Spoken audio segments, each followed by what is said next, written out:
ಬಿಕ್ಲು ಶಿವ ಹತ್ಯೆ ಪ್ರಕರಣಕ್ಕೆ ಸಂಬಂಧಪಟ್ಟಂತೆ ಮಾಜಿ ಸಚಿವರಿಗೆ ಈಗ ಟೆನ್ಷನ್ ಜಾಸ್ತಿ ಆಗ್ತಾ ಇದೆ.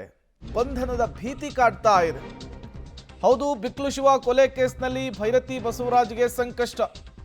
ಹೈಕೋರ್ಟ್ನಲ್ಲಿ ಮಾಜಿ ಸಚಿವ ಭೈರತಿ ಬಸವರಾಜು ಅವರ ನಿರೀಕ್ಷಣಾ ಜಾಮೀನು ಏನಿತ್ತು ಅರ್ಜಿ, ಅದು ವಜಾ ಆಗಿದೆ. ಹಾಗಾಗಿ ಅಜ್ಞಾತ ಸ್ಥಳದಲ್ಲಿ ಶಾಸಕ ಭೈರತಿ ಬಸವರಾಜ್ ಇದ್ದಾರೆ ಅನ್ನುವಂತಹ ವಿಚಾರ.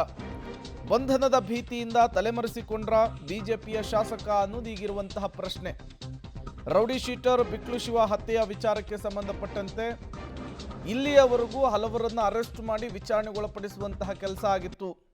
A1 ಜಗ್ಗ ಅಲಿಯಾಸ್ ಜಗದೀಶ ಸೇರಿದಂತೆ ಹಲವರನ್ನು ವಿಚಾರಣೆಗೊಳಪಡಿಸಿದಂತಹ ಸಂದರ್ಭದಲ್ಲಿ ಭೈರತಿ ಬಸವರಾಜು ಅವರ ಪಾತ್ರದ ಬಗ್ಗೆ ಅವರೆಲ್ಲರೂ ಕೂಡ ಬಾಯ್ಬಿಟ್ಟಿದ್ರು ಅನ್ನುವಂತಹ ವಿಚಾರ ಇತ್ತು.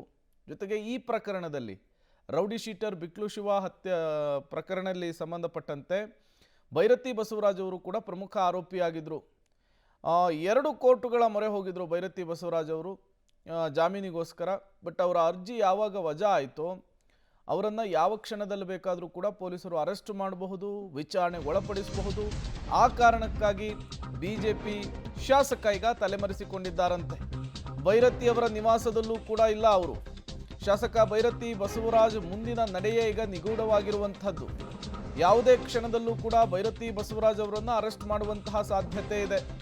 ಹಾಗಾಗಿಯೇ ಭೈರತಿ ಬಸವರಾಜ್ ಅವರು ಯಾರ ಕೈಗೂ ಕೂಡ ಸಿಗ್ತಾ ಇಲ್ಲ ಅನ್ನೋದು ಗೊತ್ತಾಗ್ತಾ ಇದೆ. ಅಜ್ಞಾತ ಸ್ಥಳದಲ್ಲಿ ಬಸವರಾಜ್ ಅವರು, ಭೈರತಿ ಬಸವರಾಜ್ ಬಿಜೆಪಿಯ ಶಾಸಕರು ಇದ್ದಾರೆ ಅನ್ನುವಂತಹ ವಿಚಾರ ಗೊತ್ತಾಗ್ತಾ ಇದೆ. ಮುಂದೇನು ಮಾಡ್ತಾರೆ? ಅರೆಸ್ಟ್ ಆಗೋದೇ ಅವ್ರ ಮುಂದಿರುವಂತಹ ಆಪ್ಷನ್ನ. ವಿಚಾರಣೆಗೆ ಒಳಪಟ್ಟಿದ್ದಾರೆ. ಈಗಾಗಲೇ ವಿಚಾರಣೆ ಕರೆದಾಗ ಬರ್ತೀನಿ ಅನ್ನುವಂತಹ ಸ್ಟೇಟ್ಮೆಂಟನ್ನು ಕೂಡ ಕೊಟ್ಟಿದ್ರು. ಬಟ್ ಈಗ ಬಿಕ್ಲು ಶಿವ ಹತ್ಯೆಯ ಪ್ರಕರಣದ ಪ್ರಮುಖ ಆರೋಪಿಯಾಗಿರುವಂತಹ ಭೈರತಿ ಬಸವರಾಜ್ ಅವರು A5 ಆರೋಪಿಯಾಗಿದ್ದಾರೆ. ಇದರಲ್ಲಿ ಯಾವುದೇ ಕ್ಷಣದಲ್ಲಿ ಬೇಕಾದರೂ ಕೂಡ ಅವರನ್ನು ಅರೆಸ್ಟ್ ಮಾಡುವಂತಹ ಸಾಧ್ಯತೆ ಹೆಚ್ಚಿದೆ. ಈ ಹಿಂದೆಯೇ ಅವರನ್ನು ಅರೆಸ್ಟ್ ಮಾಡ್ತಾರೆ ಅನ್ನುವಂತಹ ಮಾಹಿತಿ ಎಲ್ಲ ಇತ್ತು. ಯಾವಾಗ ಈ ಪ್ರಕರಣದ A1 ಆರೋಪಿ ಜಗ್ಗ ಅಲಿಯಾಸ್ ಜಗದೀಶ ವಿದೇಶದಲ್ಲಿ ತಲೆಮರೆಸಿಕೊಂಡು ಅದಾದಮೇಲೆ ಪೊಲೀಸರ ಮುಂದೆ ಪ್ರತ್ಯಕ್ಷನಾದ್ನೋ ಆ ಸಂದರ್ಭದಲ್ಲಿಯೇ ಭೈರತಿ ಬಸವರಾಜ್ ಅವರನ್ನು ಕೂಡ ಅರೆಸ್ಟ್ ಮಾಡುವಂತಹ ಚಾನ್ಸಸ್ ಹೆಚ್ಚಿತ್ತು ಅನ್ನುವಂತಹ ಮಾಹಿತಿ ಇತ್ತು. ಬಟ್ ಕೋರ್ಟ್ನ ಮೊರೆ ಹೋಗಿ ಬೇಲನ್ನು ಪಡ್ಕೊಂಡು ತಮ್ಮನ್ನು ತಾವು ರಕ್ಷಿಸುವಂತಹ ಕೆಲಸವನ್ನು ಕೂಡ ಭೈರತಿ ಬಸವರಾಜ್ ಅವರು ಮಾಡಿಕೊಂಡಿದ್ರು. ಬಟ್ ಈಗ ಅವರು ಸಲ್ಲಿಸಿದಂತಹ ಬೇಲ್ನ ಅರ್ಜಿ ರಿಜೆಕ್ಟ್ ಆಗಿದೆ. ಹಾಗಾಗಿ ಪೊಲೀಸರು ಯಾವುದೇ ಕ್ಷಣದಲ್ಲಿ ಬೇಕಾದರೂ ಕೂಡ ಅವರನ್ನು ಅರೆಸ್ಟ್ ಮಾಡುವಂತಹ ಸಾಧ್ಯತೆ ಇದೆ. ಹಾಗಾಗಿಯೇ ಭೈರತಿ ಬಸವರಾಜ್ ಅವರು ಯಾರ ಕೈಗೂ ಕೂಡ ಸಿಗ್ತಾ ಇಲ್ಲ, ಅಜ್ಞಾತ ಸ್ಥಳದಲ್ಲಿದ್ದಾರೆ ಎನ್ನುವಂತಹ ವಿಚಾರ ಹೊರಬರ್ತಾ ಇರುವಂಥದ್ದು. ಯಾವುದೇ ಕ್ಷಣದಲ್ಲಿ ಬೇಕಾದರೂ ಕೂಡ ಭೈರತಿ ಬಸವರಾಜ್ ಅವರನ್ನು, ಮಾಜಿ ಸಚಿವರನ್ನು, ಪ್ರೆಸೆಂಟ್ ಶಾಸಕರಾಗಿರುವಂತಹ ಭೈರತಿ ಬಸವರಾಜ್ ಅವರನ್ನು ಅರೆಸ್ಟ್ ಮಾಡುವಂತಹ ಸಾಧ್ಯತೆ ಇದೆ. ಈ ಜಮೀನಿನ ವ್ಯಾಜ್ಯಕ್ಕೆ ಸಂಬಂಧಪಟ್ಟಂತೆ rowdy sheeter Shivaprakash alias Biklu Shiva ಹತ್ಯೆ ಆಗಿತ್ತು ಅನ್ನೋದು ಪೊಲೀಸರ ತನಿಖೆಯಲ್ಲಿ ಗೊತ್ತಾಗಿದೆ.